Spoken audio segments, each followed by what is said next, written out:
আসসালামু আলাইকুম, সবাইকে স্বাগত জানাচ্ছি আমার দেশ ইভিনিং নিউজে। সঙ্গে আছি আমি তামিম হাসান রূপা। শুরুতেই শিরোনাম। স্বামীর পাশে চিরনিদ্রায় শায়িত আপসীন নেত্রী খালেদা জিয়া। জানাজার মায়ের জন্য দোয়া চাইলেন তারেক রহমান। খালেদা জিয়ার হত্যার দায় থেকে হাসিনা কখনোই মুক্তি পাবেন না বললেন নজরুল ইসলাম খান।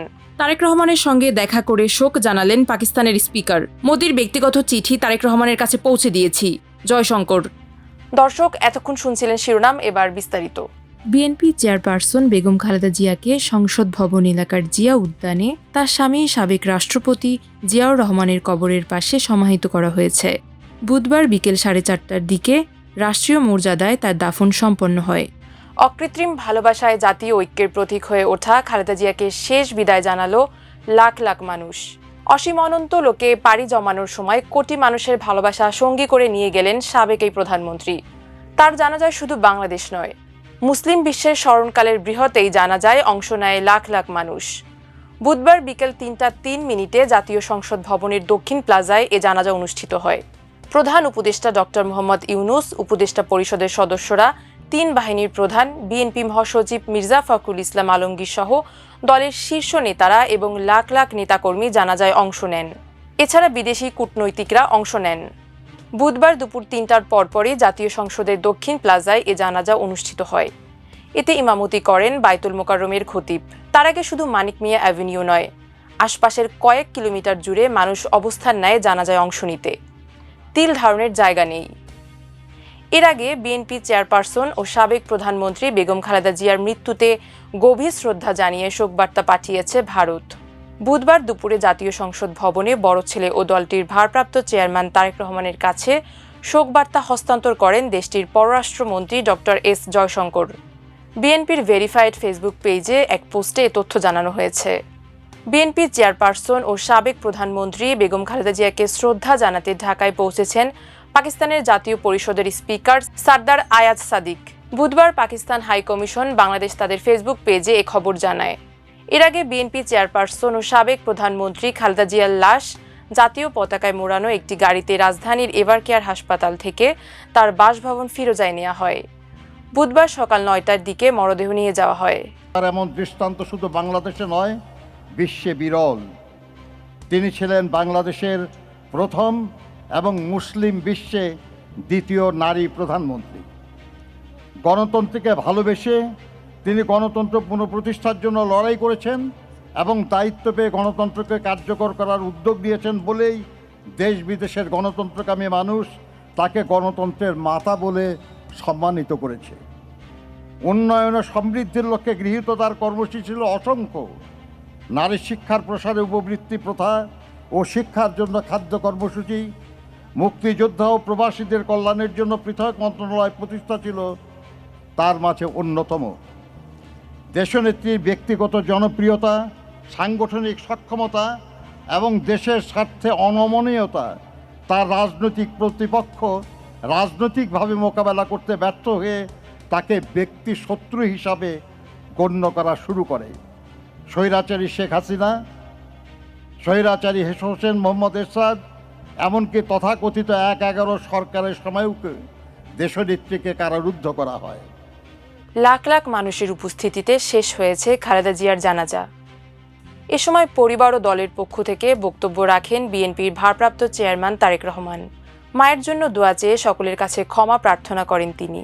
বুধবার জানাজার আগে তারেক রহমান বলেন, আমি মরহুমা বেগম খালেদা জিয়ার বড় সন্তান। এখানে উপস্থিত সকল ভাই ও বোনেরা, মরহুমা যদি কারো কাছ থেকে কোনো ঋণ নিয়ে থাকেন তাহলে আমার সাথে যোগাযোগ করবেন, আমি পরিশোধ করব ইনশাআল্লাহ। তিনি আরও বলেন, খালেদা জিয়া জীবিত থাকাকালীন ওনার কোনো ব্যবহারে অথবা কোনো কথায় কেউ আঘাত পেয়ে থাকলে তার পক্ষ থেকে আমি ক্ষমা প্রার্থী, তার জন্য দোয়া করবেন। জাতীয় মসজিদ বায়তুল মোকাররমের খতিব মুফতি আব্দুল মালিকের ইমামতিতে জানাজার নামাজ সম্পন্ন হয়। নামাজ শেষে খালেদা জিয়ার মরদেহ বহনকারী অ্যাম্বুলেন্স জিয়া উদ্যানের উদ্দেশ্যে রওনা করে। বিসমিল্লাহির রহমানির রহিম। আমি মরহুমা বেগম খালেদা জিয়ার বড় সন্তান তারেক রহমান। আমি আজকে এখানে উপস্থিত সকল ভাইয়েরা এবং বোনেরা যারা উপস্থিত আছেন, মরহুমা বেগম খালেদা জিয়া জীবিত থাকাকালীন অবস্থায় যদি আপনাদের কারো কাছ থেকে কোনো ঋণ নিয়ে থাকেন, দয়া করে আমার সাথে যোগাযোগ করবেন, আমি সেটি পরিশোধের ব্যবস্থা করব ইনশাআল্লাহ। একই সাথে উনি জীবিত থাকাকালীন অবস্থায় ওনার কোনো ব্যবহারে, ওনার কোনো কথায় যদি কেউ আঘাত পেয়ে থাকেন, তাহলে মরহুমার পক্ষ থেকে আমি আপনাদের কাছে ক্ষমা প্রার্থী। দোয়া করবেন আল্লাহ তাআলা যাতে ওনাকে বেহেশত দান করেন। আসসালামু আলাইকুম। আসসালামু আলাইকুম। সাবেক প্রধানমন্ত্রী খালেদা জিয়াকে চিকিৎসা নিতে না দিয়ে হত্যা করা হয়েছে বলে মন্তব্য করেছেন বিএনপির স্থায়ী কমিটির সদস্য নজরুল ইসলাম খান। এ হত্যার দায় থেকে শেখ হাসিনা কখনোই মুক্তি পাবেন না বলেও উল্লেখ করেন তিনি।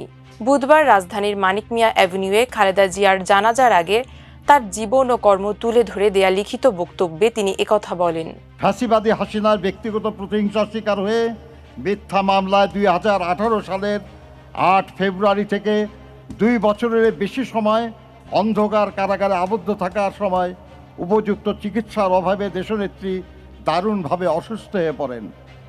সমগ্র দেশবাসীর সাক্ষী, পায়ে হেঁটে তিনি কারাগারে প্রবেশ করেছিলেন, কিন্তু নির্জন কারাগার থেকে তিনি বের হলেন চরম অসুস্থতা নিয়ে। দেশ বিদেশের চিকিৎসকদের মতে পরবর্তীতে গৃহবন্দিত্বের 4 বছর তাকে বিদেশে চিকিৎসার সুযোগ না দেওয়ার কারণেই তার অসুস্থতা বৃদ্ধি পেয়েছে এবং তার ফলশ্রুতিতে অবশেষে তাকে মৃত্যুর কাছে হার মানতে হলো এই অপরাজয় নেত্রীর। তাই এই মৃত্যুর দায় থেকে ফ্যাসিবাদী হাসিনা কখনো মুক্তি পাবে না। বিএনপি চেয়ারপারসন ও সাবেক প্রধানমন্ত্রী খালেদা জিয়ার জানাজায় অংশ নিয়েছেন পাকিস্তানের জাতীয় পরিষদের স্পিকার সরদার আয়াজ সাদিক। বুধবার বিএনপির অফিসিয়াল ফেসবুক পেজে দেয়া এক পোস্টে একথা জানানো হয়। এ সময় তিনি পাকিস্তানের সরকার ও জনগণের পক্ষ থেকে শোক প্রকাশ করেন।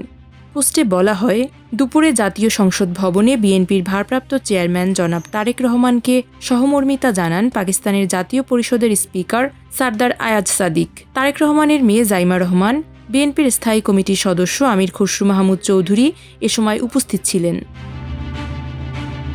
ভারতের পররাষ্ট্রমন্ত্রী এস জয়শঙ্কর বলেছেন, বেগম খালেদা জিয়ার দর্শন ও মূল্যবোধ আমাদের অংশীদারিত্বের উন্নয়নে দিক নির্দেশ করবে। বুধবার জাতীয় সংসদ ভবনে বিএনপির ভারপ্রাপ্ত চেয়ারম্যান তারেক রহমানের সঙ্গে সাক্ষাৎ শেষে ফেসবুকে এক পোস্টে একথা বলেন জয়শঙ্কর। জয়শঙ্কর ফেসবুকে লিখেছেন, ঢাকা পৌঁছানোর পর বিএনপির ভারপ্রাপ্ত চেয়ারম্যান ও বাংলাদেশের সাবেক প্রধানমন্ত্রী বেগম খালেদা জিয়ার সন্তান তারেক রহমানের সঙ্গে সাক্ষাৎ হয়েছে। প্রধানমন্ত্রী নরেন্দ্র মোদীর একটি ব্যক্তিগত চিঠি তার কাছে পৌঁছে দিয়েছি। ভারত সরকার এবং জনগণের পক্ষ থেকে গভীর সমবেদনা জ্ঞাপন করেছি।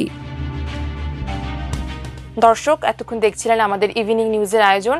সবাই সুস্থ থাকুন, ভালো থাকুন, আমার দেশের সঙ্গে থাকুন। আল্লাহ হাফিজ।